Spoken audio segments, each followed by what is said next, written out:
Moskvanın İran ətrafında baş verənlərə ehtiyatlı reaksiyası soyuq siyasi hesablamanı əks etdirir. Kreml Ukraynada hərbi əməliyyatlara üstünlük verir. Eyni zamanda Amerika Birləşmiş Ştatlarını yaxın şərqdə Tehranda rejim dəyişikliyinə gətirib çıxara biləcək münaqişədə birbaşa iştirakdan çəkindirmək cəhdləri edir. The Guardian'ın Rusiya Xarici İşlər Nazirliyi ilə əlaqələri olan mənbəsi bildirib ki, Kremlin İranı silahlandırması, hətta hərbi əməliyyatlara girməsi ehtimalı çox azdır.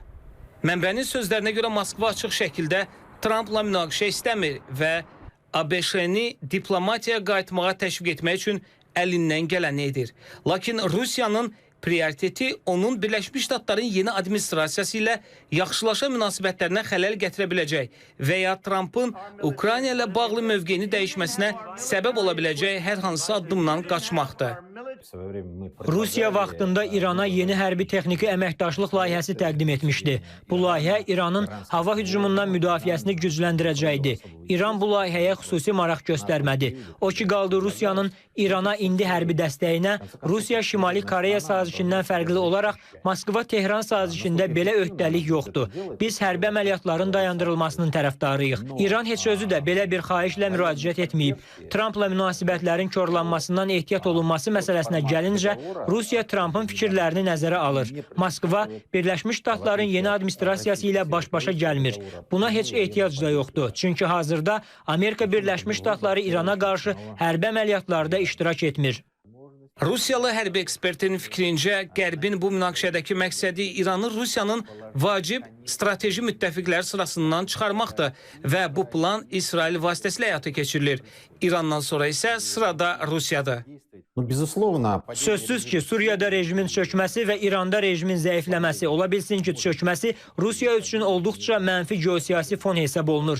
Əlbəttə ki, rəqiblərimizin olduqca məkirli siyasət yürütdüyünü görürük. Həm Suriya, həm də İran Qərb-Rusiya qlobal qarşıdurmasının tərkib hissəsidir. Rusiya üçün risk və təhdidlər artır. Ona görə də İranın öz ərazi bütövlüyünü qoruyub saxlayacağına, İsrailin zərbələrinə tab gətirəcəyinə ümid edirik. Bir daha qeyd edirəm ki, İranda hakimiyyət dəyişikliyi Rusiyaya sərf etmir. İranın parçalanması Rusiyaya sərf etmir, amma Rusiyanın rəqiblərinə sərf edir.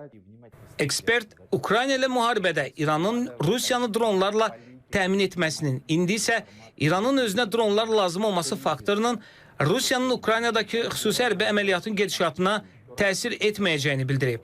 Əgər İranla bircə pilotsuz uçuş aparatları istehsalı prosesi kəsilsə belə, bu Rusiyanın hərbi gücünə təsir etməyəcək. Bugün Rusiyada artıq bir neçə holding PUA istehsalı ilə məşğuldur. Həm müdafiə sənayesi çərçivəsində, həm də özəl sektorda PUA istehsal olunur. Ukraynaya PUA zərbələrinin miqyasının genişlənməsi bunun sübutudur. Ona görə də İranla PUA istehsalı sahəsində əməkdaşlığımızın dayandırılması Rusiyanın hərbi imkanlarına kritik təsir etməyəcək.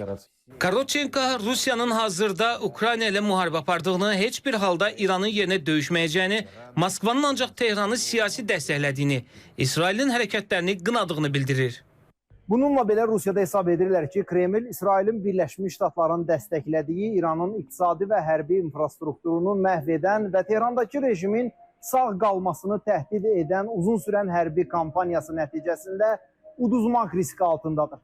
Kremlə yaxın olan ekspertlərin fikrincə, İranın hazırki rejimi çökərsə, bu strateji zərbə Rusiyanın reputasiyasına zərbə və Moskva üçün Dəməşqdəki Əsəd rejiminin süqutundan daha böyük itki olacaq. Fərid Əkbərov, İTV Xəbər, Moskva.